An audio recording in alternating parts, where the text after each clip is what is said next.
Welcome students, I am Professor Rishi Pandya from Sri Swaminarayan Polytechnic, Gandhinagar.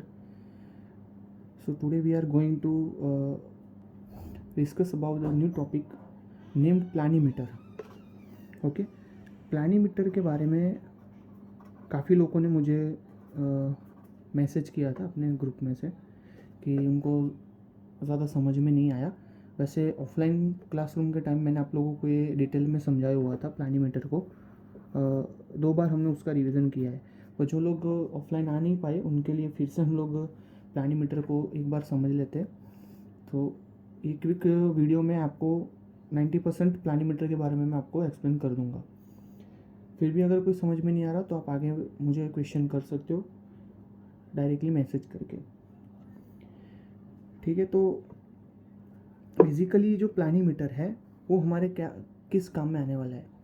Planimeter का जो हमारा main purpose है, ठीक है, वो है हमारा एरिया कैलकुलेशन करने का। ठीक है, it is use to calculate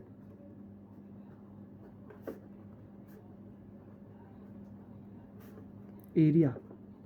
ठीक है, अब एरिया हमें क्यों मेज़र करना है कि अगर हम कोई भी सर्वेइंग कर रहे हैं या फिर तो क्वांटिटी मेज़र कर रहे हैं अर्थ वर्क के लिए, ठीक है, या फिर कोई बाउंड्री हमें है, कोई भी एरिया होगा उसकी बाउंड्री हमें डिसाइड करनी है, तो उसके लिए मुझे एरिया कैलकुलेशन करने की ज़रूरत पड़ेगी। ठीक है, तभी हम उसकी जो अर्थ वर्क की क्वांटिटी है या फिर जो डिटेल प्लानिंग करने वाले उसके बारे में हमें एक अंदाजित रिकोनाइजेशन आइडिया आ जाएगा। ठीक है, जो रिकोनाइजेशन सर्वे होता है उस हिसाब से। तो ये किसी भी अनइवन बाउंड्री से हम लोग उसको कैलकुलेट कर सकते हैं एरिया को। ठीक है, it is use to any type of uneven boundary.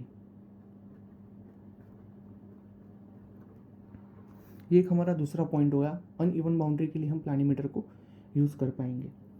अब ये जो हमारा इंस्ट्रूमेंट है प्लानीमीटर, वो टिपिकली हमें किस काम पे आने वाला है, या फिर वो हमें समझ लिया जैसे कि एरिया कैलकुलेशन के। अब उसके भी अलग अलग टाइप होते हैं। प्लानीमीटर जो हमारे पास है यहाँ पे, उसके भी हमें काफ़ी अलग अलग टाइप देखने के लिए मिल जाते हैं। जैसे कि टाइप्स की मैं बात करूँ तो यहाँ पे उसके 2 मेन टाइप है प्लानीमीटर के जो हमें ध्यान में रखने हैं। पहला है हमारा Amsler planimeter, Amsler polar planimeter.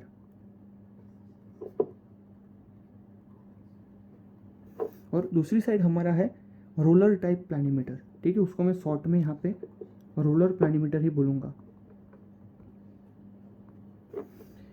Understand, 2 type के प्लानीमीटर है हमारे। प्लानीमीटर किस काम पे आने वाला है, एरिया कैलकुलेशन के किस टाइप की बाउंड्री के लिए। कोई पण अनइवन बाउंड्री होगी या फिर कोई भी इवन बाउंड्री भी हो। ठीक है, अनइवन मैंने इसलिए लिखा है क्योंकि इवन बाउंड्री तो ऑलरेडी हम लोग मेज़र कर सकते हैं। फॉर एग्जांपल, अगर यहाँ पे हमारे पास रेक्टेंगल है तो उसकी बाउंड्री मेज़र हम कर सकते हैं। ठीक है, यहाँ स्क्वायर है उसकी बाउंड्री मेज़र कर सकते हैं, ट्राइंगल है उसकी बाउंड्री हम लोग मेज़र कर सकते हैं एरिया। ठीक है, आप हर एक की एरिया मेज़र कर सकते हैं। फॉर एग्जांपल, अगर मैं स्क्वायर की बात कर लूँ तो ये हो गया उसका बी, ये हो गया उसका डी, तो B into D, right, directly हमें एरिया मिल जाएगा। यहाँ पे जो क्या है, दोनों इक्वल होंगे दोनों साइड से, तो यहाँ पे मैं डायरेक्टली इसको बी स्क्वायर या फिर डी स्क्वायर से डिनोट कर सकता हूँ। सेम यहाँ पे अगर रेक्टेंगल होगा तो मैं बी इंटू डी इससे मेज़र कर दूंगा। ठीक है, ठीक है, तो अगर ट्राइंगल है तो मैं उसका simple 1/2 into incline height into उसका बेस, जो भी बेस हाइट होगी वो, उससे मैं उसको मेज़र कर लूँगा।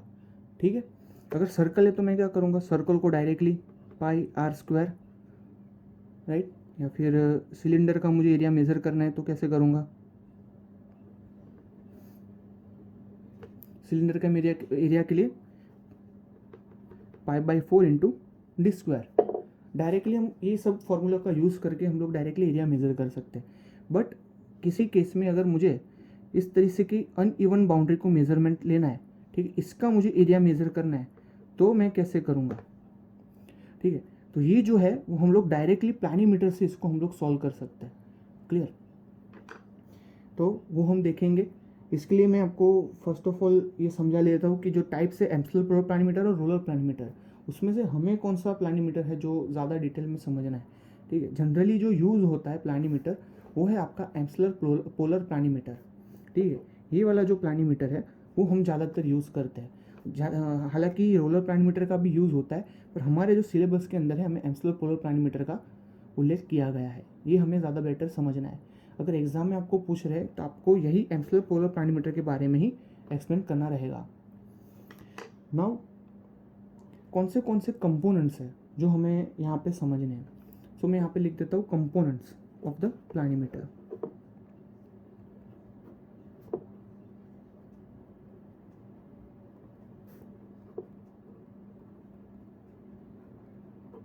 ओके, सो कौन से कंपोनेंट प्लानीमीटर के अंदर जो है इम्पोर्टेंट रहेंगे, तो उनके नाम मैं यहाँ पे लिख देता हूँ कंपोनेंट्स के। सबसे पहला है हमारा ट्रेसिंग पॉइंट, या फिर हम उसको ट्रेसिंग एरो भी कह सकते हैं। ठीक है, पहला है ट्रेसिंग पॉइंट। उसके बाद है हमारे पास anchor arm, then anchor point. उसके बाद है आपका ट्रेसिंग आर्म, हम भी उसको कह सकते हैं दूसरा यहाँ पर।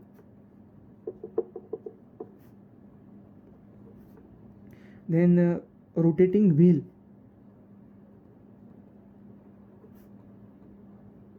जिसको हम रोटेटिंग व्हील को हम जनरली वर्नियल व्हील भी कह सकते हैं, और जिस ग्रेजुएटेड जो ड्रम होता है उसके साथ वो कनेक्टेड रहेगा। ठीक है, देन डिस्क और मैग्नीफायर, वो जनरली हम लोग यूज़ करना हो तो कर सकते, ज़्यादातर हर एक में नहीं आते वो, और अगर आपको लिखना है तो यहाँ पे साइड में मैं उसको लिख देता हूँ। फॉर एग्जाम में आप उसको लिख सकते हो मैग्नीफायर को। एंड मैग्नीफायर, और दूसरा हो गया आपकी ग्रेजुएटेड ड्रम।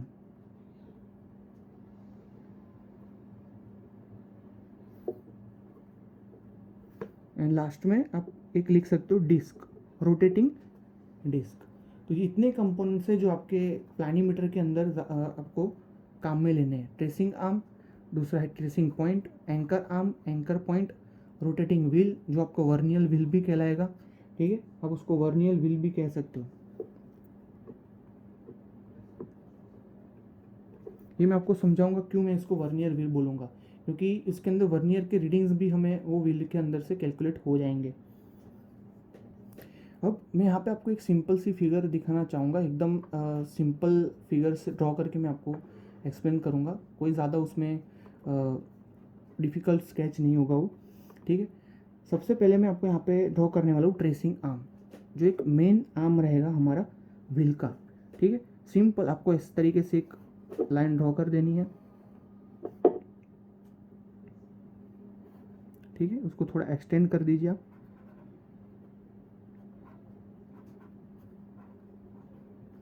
इस तरीके से, और वहाँ पे आप उसको एक नीडल से डिनोट कर सकते हो। Okay, this is your tracing arm, simple सा। अब इस ट्रेसिंग आर्म पे आपको क्या करना है, एक एंकर आर्म कनेक्ट करना है। एंकर आर्म यहाँ से इस डायरेक्शन में होगा।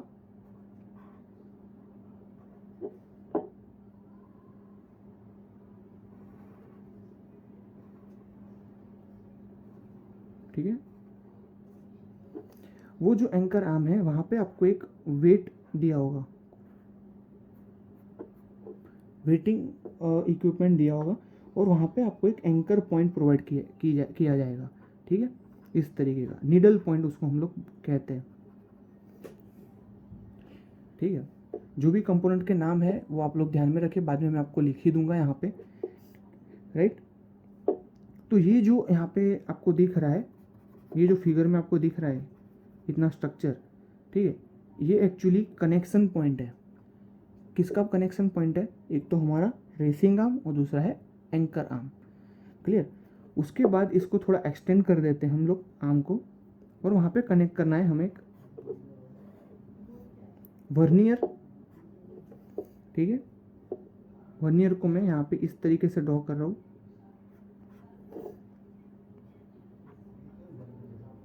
जहाँ पे एक सर्कुलर डिस्क प्रोवाइड की गई होगी।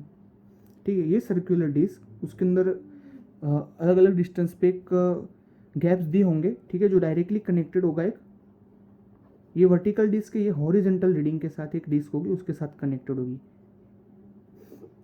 क्लियर, बहुत ही सिंपल स्केच ड्रॉ कर रहा हूँ, ठीक है, समझाने के लिए। दूसरी चीज़ यहाँ पे ध्यान में रखने की है कि ये जो वर्नियर है उसके यहाँ पे आपको थोड़े से रीडिंग्स प्रोवाइड किए गए होंगे। ओके, सो ये है आपका टिपिकल फिगर वर्नियर का। हालांकि मेरा ड्राइंग का इतना भी अच्छा नहीं है, पर आई होप कि आप लोगों को ये समझ में आ जाएगा। अब इसके पॉइंट मैं लिख देता हूँ यहाँ पर।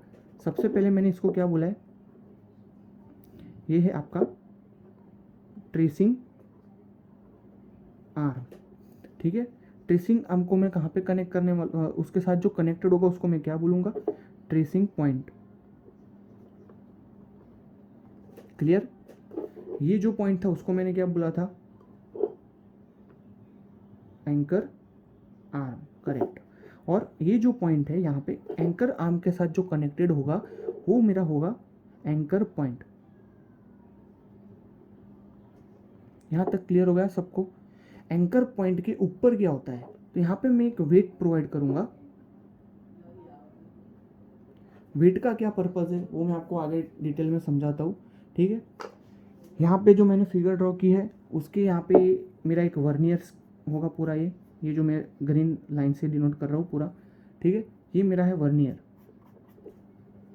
जो वर्नियर है उसके यहाँ पे एक डिस्क मैंने प्रोवाइड की है, ठीक है, व्हील प्रोवाइड किया है। वो व्हील क्या है, इसके ऊपर ही हालांकि रीडिंग दिए होते, या फिर अलग से यहाँ पे एक स्केल दिया होगा दूसरा इस जगह पे, ठीक है। दो कंडीशन हो सकती है, डायरेक्टली व्हील के ऊपर दिया होगा या फिर तो अलग से वर्नियर दिया होगा, तो मैं इसको वर्नियर व्हील बोल सकता हूँ।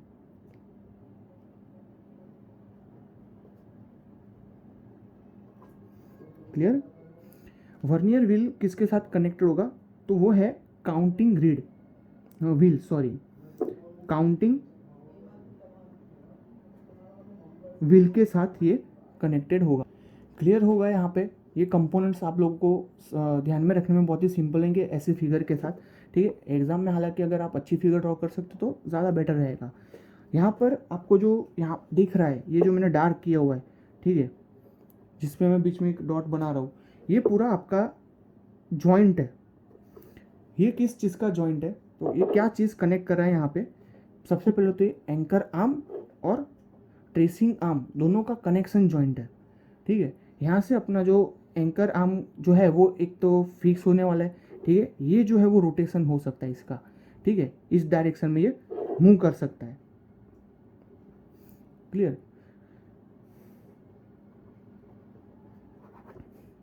तो ये जो जॉइंट है उसको मैं बोलूँगा पाइवोट पॉइंट।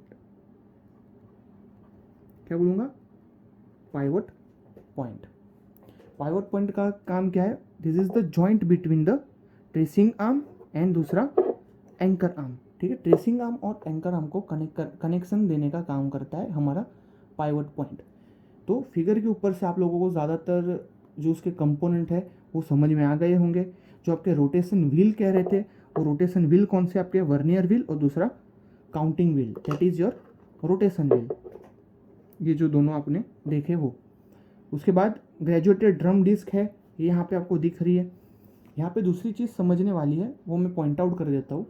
वो है कि जो आपका ट्रेसिंग आर्म है, ठीक है, वो उसकी जो हाइट है वो आप वेरी कर सकते हो, ठीक है, उसकी लेंथ जो है वो वेरी कर सकते हो। जबकि जो आपका एंकर आर्म है वो फिक्स हो जाएगा, ठीक है। तो मैं नोट डाउन कर देता हूँ यहाँ में कि जो एंकर आर्म है वो क्या होगा, फिक्स रहेगा, जबकि जो ट्रेसिंग आर्म है वो क्या होगा, मूवेबल होगा, मूवेबल होगा। और दूसरा ट्रेसिंग आर्म क्या होगा, उसकी जो लेंथ है वो में लेंथ वेरिएबल हो सकती है, उसकी जो लेंथ है वो वेरिएबल हो सकती है, मतलब उसको मैं बड़ा या कम कर सकता हूँ। मतलब कि यहाँ से ये जो अपना डिस्क है उसको, जो आर्म है उसको मैं लंबा या छोटा कर सकता हूँ इस डायरेक्शन में। क्लियर, समझ में आ गया। जो एंकर आर्म होगा उसके ऊपर क्या होगा, फिक्स होगा। कैसे फिक्स होगा, वेट प्रोवाइड करके हम उसको फिक्स करेंगे, ठीक है। उसके ऊपर मैं क्या करूँगा, यहाँ पे वेट प्रोवाइड कर दूंगा। नाउ इसका जो प्लेसमेंट है वो मैं आपको समझा देता हूँ। प्लेसमेंट कैसे करना है कि कोई भी ये कागज़ है, ठीक है, एक कागज़ आपने ले लिया, यहाँ पे मैं आपको दिखा देता हूँ, ये जो एरिया है मुझे इसका मेज़र करना है, ऐसा कुछ मैप यहाँ पे आपको मैं ड्रॉ करके दिखा रहा हूँ, इसका मुझे एरिया मेज़र करना है, ठीक है। तो मैं क्या कर सकता हूँ, यहाँ पे ये जो मेरा आर्म है उसको मैं अलग डायरेक्ट यहाँ पे बाहर कहीं पे रख सकता हूँ, ठीक है। इसको यहाँ पे मैं फिक्स कर दूंगा और इसको मुझे हिलाना नहीं है, ये फिक्स होगा वेट के कारण। अब क्या होगा कि यहाँ पे तो व्हील है, ये व्हील के यहाँ पे फिक्स होगा तो ये व्हील से ये मूव कर सकता है, ठीक है, उससे कोई दिक्कत नहीं आएगी। मुझे क्या करना है, ट्रेसिंग आर्म को पकड़ना, ट्रेसिंग पॉइंट को पकड़ना है और उसको इसके ऊपर मुझे घुमाना है। कौन सी डायरेक्शन में घुमा सकता हूँ मैं इसको, या तो क्लॉकवाइज या फिर एंटी क्लॉकवाइज।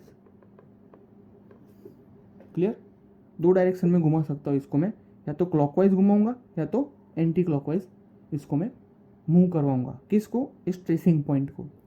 अब जैसे जैसे मैं इसको यहाँ पे मूव करवाऊंगा वैसे वैसे ये व्हील भी मूव होने वाला है, ठीक है, आगे पीछे ये घूमेगा, ठीक है। इसका एक रोटेशन खत्म होगा ना, तो ये जो हमारा काउंटिंग डिस्क है उसका एक रीडिंग हमें मिलेगा, एक रीडिंग, ठीक है। इसका पूरा एक रोटेशन होने पे हमें इसका एक रीडिंग मिलेगा। ये जो एक रीडिंग है वहाँ से हमें पता चलेगा कि इसका जो इनिशियल रीडिंग है वो और उसका जो फाइनल रीडिंग है वो हमें क्या मिल रहा है, ठीक है। इसके ऊपर से हम क्या करेंगे, वर्नियर के ऊपर से उसका इनिशियल रीडिंग और फाइनल रीडिंग कैलकुलेट करेंगे। तो वो हम देखेंगे कि कैसे करेंगे। उसके लिए हमें एक इक्वेशन दिया हुआ है, वो इक्वेशन आप देखिए। यहाँ पे जो प्लानीमीटर है उसका प्लानीमीटर से जो हम एरिया मेजर करने वाले उसका इक्वेशन है, area is equal to M into final reading minus initial reading plus और माइनस 10n प्लस c, ठीक है। ये उसका रीडिंग है, जहाँ पे m क्या है हमारा, it is a multiplying constant, ठीक है। m is multiplying constant. जो fr है वो फाइनल रीडिंग है यहाँ पर, जो IR है यहाँ पे वह इनिशियल रीडिंग। क्लियर, जो n है वो n हमारा नंबर ऑफ रोटेशन दिखाता है, ठीक है। 0 मार्क पे हमारा जो रीडिंग हमारा मूव किया है क्लॉकवाइज या फिर एंटी क्लॉकवाइज वो दिखा रहा है, ठीक है। Number of rotation of wheel, ठीक है, number of rotation of wheel. और जो लास्ट में आपको यहाँ पे जो C दिखाई दे रहा है, C है आपका कांस्टेंट। ये जो कांस्टेंट है वो हमें ध्यान में रखना है ज़्यादा। कांस्टेंट किस पे डिपेंड करेगा और नंबर ऑफ रोटेशन कैसे किस पे डिपेंड करेगा, क्योंकि यहाँ पे प्लस और माइनस रीडिंग दिया हुआ है, ठीक है।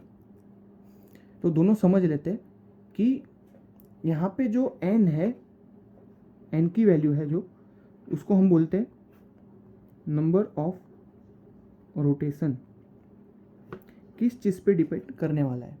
तो जो नंबर ऑफ रोटेशन है आपका वो डिपेंड करेगा कि आपका जो उसकी जो वैल्यू है प्लस और माइनस वो डिपेंड करेगी। अगर हम उसको क्लॉकवाइज डायरेक्शन में घुमाएंगे तो उसका जो रीडिंग है हमें पॉजिटिव लेना है, प्लस लेना है, ठीक है। प्लस किसके लिए रहेंगे, क्लॉकवाइज रोटेशन के लिए, और माइनस किसके लिए लेंगे हम, एंटी क्लॉकवाइज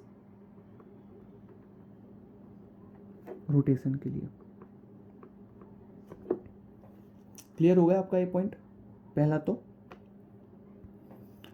और यहाँ पे जो C है कांस्टेंट, कांस्टेंट की वैल्यू हमें कैसे लेनी है, तो कांस्टेंट्स के लिए हमें क्या करना है, तो कांस्टेंट की वैल्यू हम लोग 0 लेंगे। तो 0 कब लेंगे हम लोग, कि जब हमारा जो ट्रेसिंग पॉइंट है, एंकर पॉइंट है, वो हमारी एरिया के बाहर होगा, ठीक है। 0 कब लेना है हमें, एंकर पॉइंट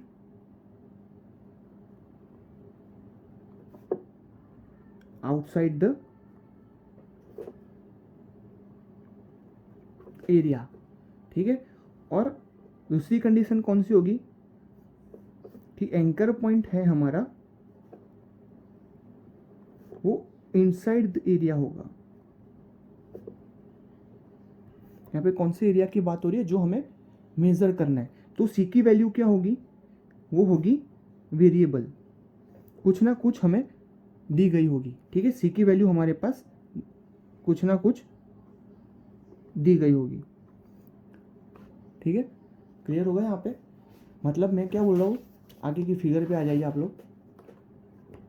ये जो आपका फिगर है, ठीक है, प्लानीमीटर का, मैंने क्या बोला, ये जो एरिया है, ठीक है, हमारा जो एंकर पॉइंट है वो इस एरिया से बाहर है अभी, ठीक है, इस फिगर के अंदर बाहर है। तो मैं क्या लूँगा, सी की value, C is equal to 0, simple, ठीक है। अगर ये एरिया बड़ा सा होता, ठीक है, यहाँ पे अगर ये एरिया होता इतना बड़ा और उसके अंदर हमारा एंकर पॉइंट होता कहीं पे, ठीक है, अंदर हमने फिक्स करके यहाँ से उसको मूव करवाया होता, पूरे एरिया के ऊपर गोल घुमवाया होता, ठीक है, तो क्या करते हैं हम, सी की वैल्यू कुछ ना कुछ हमें उसकी देनी पड़ती।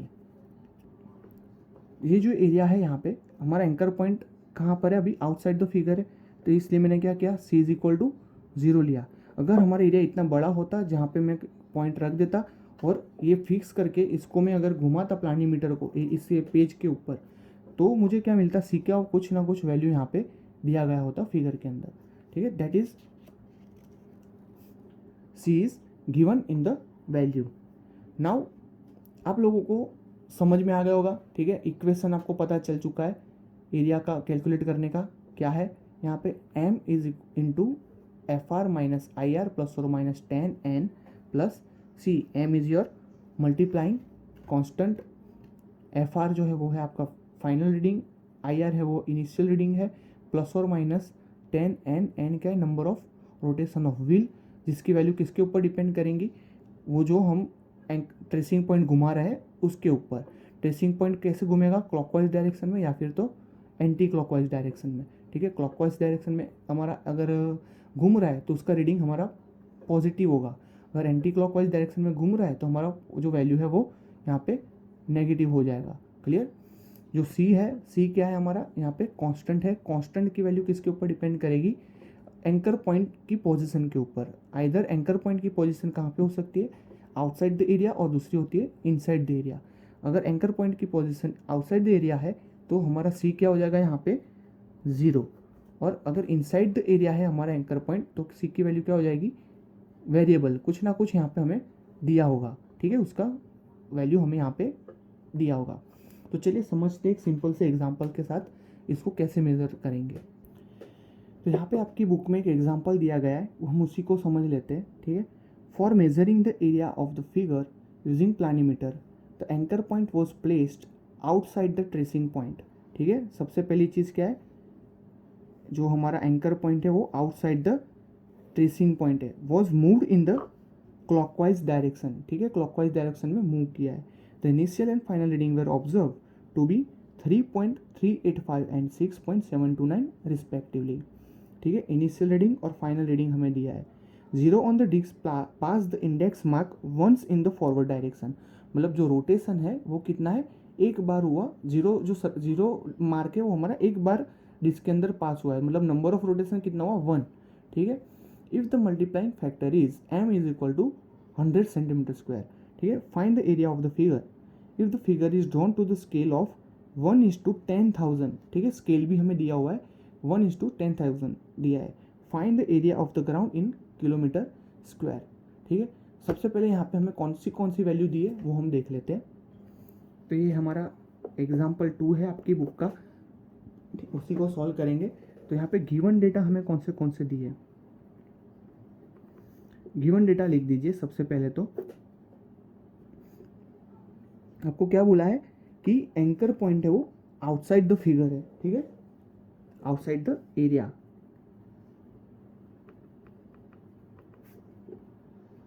Outside the area.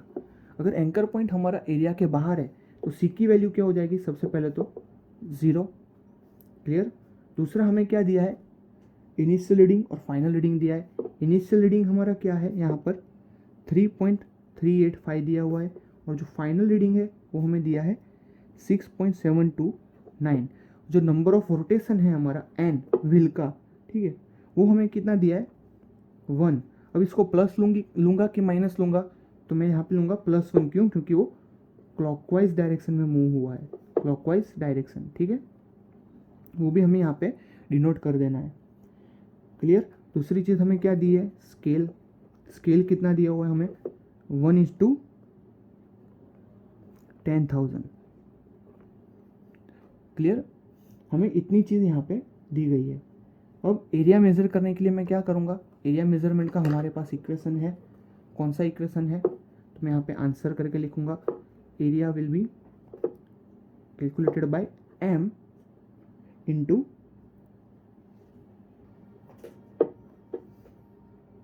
Final reading minus initial reading plus minus 10n plus c। Okay, यहाँ पे एक चीज़ और ऐड करूँगा मैं कि जो हमें मल्टीप्लाइंग फैक्टर है m की वैल्यू भी यहाँ पे दी गई है। m की वैल्यू कितनी दी है हमें यहाँ पे? 100, ठीक है, सेंटीमीटर स्क्वायर। तो इसके अंदर मैं वैल्यू पुट करूँगा हर एक चीज़ की, ठीक है। सबसे पहले तो क्या है हमारा 100, फाइनल रीडिंग क्या है एफ आर का 6.729 माइनस इनिशियल रीडिंग कितना है 3.385। यहाँ पे प्लस और माइनस दिया है तो मुझे क्या लेना है एन की वैल्यू +1, ठीक है। ये क्या होगा +10 प्लस सी क्या है हमारा? सी की वैल्यू हमारी है 0। 0 क्यों है? एंकर पॉइंट क्या है हमारा? आउटसाइड द एरिया है, ठीक है, तो +0। नाउ इसको सॉल्व करेंगे हम, तो क्या आंसर आएगा? कैलकुलेटर में आप सॉल्व कीजिए खुद से। 1334.4 सेंटीमीटर स्क्वायर हमारा आंसर आया है। अब यहाँ पे हमें क्या दिया है? स्केल दिया हुआ है। ऑब्वियसली कितना है हमारा स्केल? 1:10,000। तो स्केल के ऊपर से हम लोग उसका एरिया कैलकुलेट करेंगे। स्केल कितना है? 1:10,000। So 1 centimetre is equal to 10,000 centimetre. तो 1 सेंटीमीटर स्क्वायर कितना होगा? 10,000 इंटू 10,000 सेंटीमीटर स्क्वायर, ठीक है। तो इस वैल्यू को मैं क्या करूँगा? 10,000 से मल्टीप्लाई करूँगा, ठीक है। ये आपका सेंटीमीटर स्क्वायर नहीं है, सॉरी, सेंटीमीटर में आपका रीडिंग आया है, ठीक है। ये ध्यान में रखना क्योंकि यहाँ पे हर एक चीज़ आपको सेंटीमीटर में दी गई है, क्लियर? ओके, सॉरी, यहाँ पे आपकी जो भी वैल्यू है वो सेंटीमीटर स्क्वायर में ही है, तो आपको यहाँ पे क्या करना है? सेंटीमीटर स्क्वायर लिखना ही है, ठीक है। अब क्या करूँगा मैं? डायरेक्टली इसको मल्टीप्लाई करूँगा, तो यहाँ पे क्या होगा?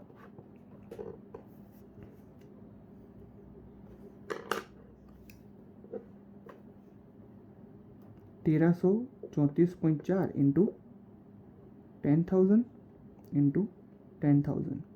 मुझे क्या मिलेगा आंसर यहाँ पे?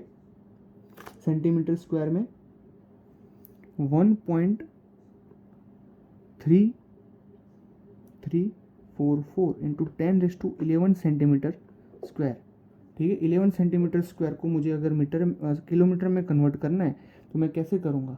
उसको पहले मीटर में कन्वर्ट करेंगे, तो मीटर में 100 सेंटीमीटर इक्वल टू कितना होगा हमारा? 1 मीटर, ठीक है। 10⁻4 तो इसमें से निकल जाएगा, तो क्या हो जाएगा? 10⁻7 1.3344, ठीक है। यहाँ पे लिख रहा हूँ मैं 1.3344 इंटू 10⁻7 मीटर स्क्वायर, ठीक है। अब मीटर को मुझे किलोमीटर में कन्वर्ट करना है, तो 1 kilometre is equal to 1000 metre. तो अनदर हमारी जो 6 होगी उसकी 6 जो होंगे वो डिडक्ट हो जाएंगे, तो 1.334 इंटू 10 मतलब कि कितना होगा हमारा answer? 13.3 kilometre, 13.3 kilometre square. Area जो है हमारा मेजर्ड वो कितना हुआ? 13.3 किलोमीटर स्क्वायर का हुआ। जिसका मैप हमारे पास था उसका एरिया हमने मेज़र कर दिया 13.3 किलोमीटर स्क्वायर, ठीक है। अब एक्चुअल में आप लोग इसका रीडिंग लेने जाते हैं फील्ड के ऊपर, आपके पास ऑलरेडी दूसरी भी अनइवन बाउंड्री के लिए कैलकुलेशन की मेथड्स थी। सिम्पसन रूल हम लोगों ने देखा, ठीक है। अगर इवन बाउंड्री, ट्रेपेजॉइडल रूल आपने देखा, बाउंड्री अगर स्ट्रेट लाइन होगी तो अनइवन होगी, या फिर पैराबोलिक आर्क होगी तो हम लोग कौन सा यूज़ करेंगे? सिम्पसन। उस सब में हम लोग क्या करते? चेन से मेजरमेंट लेते हैं, उसके बाद हमारे पास उसका आंसर आता है, ठीक है। बट ऑलरेडी हमारे पास सर्वे किया हुआ है, उसका हमारे पास मैप पड़ा हुआ है, ठीक है। मैप के ऊपर हम लोग इसको घुमाएंगे, उसके जो रीडिंग आएगी इनिशियल फाइनल रीडिंग उसकी वैल्यू पुट करेंगे, उस हमारे पास अगर स्केल होगा, ठीक है, डायरेक्टली हम लोग उसका एरिया मेज़र करेंगे। यहाँ पे अपने को एग्जाम्पल थ्रू